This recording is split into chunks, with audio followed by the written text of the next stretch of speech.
They are scary scenes, ones you never think could happen close to home.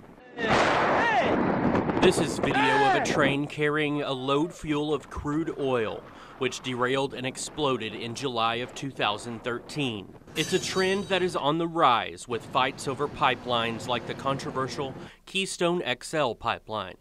An alternative to get that oil to the States is by rail. A trend Fred Millar, an independent consultant on rail safety, says could be disastrous. We caught up with him at one track just blocks away from the U.S. Capitol.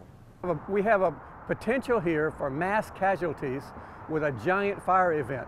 Documents obtained by KLTV7 show Texas has seen oil shipments coming through the state, with East Texas bordered by two lines, one near Interstate 45, the other near Shreveport.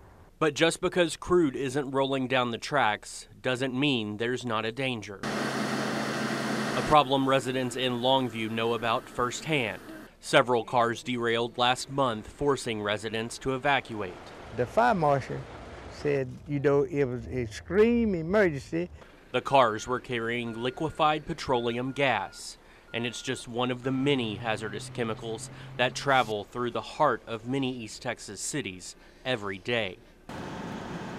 We spotted trains using placards posted on the cars and saw several chemicals like chlorine, fuel oil, and acids being transported through East Texas.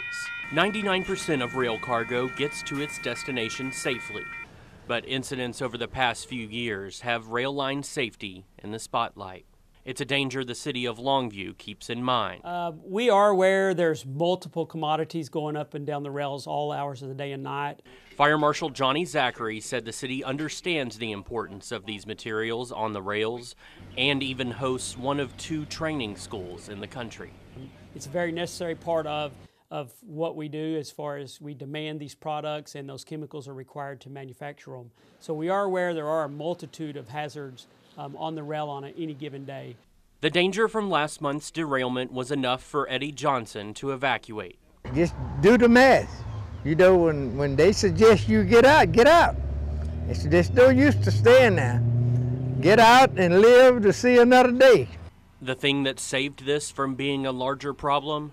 A tank that had the chemical inside an inner tank, something the federal government has asked major lines to start doing. Obviously, the newer tanks, the double-walled tanks, in this instance, it was a benefit to this product not escaping. We've noticed that, with the construction, they will take a pretty significant amount of damage.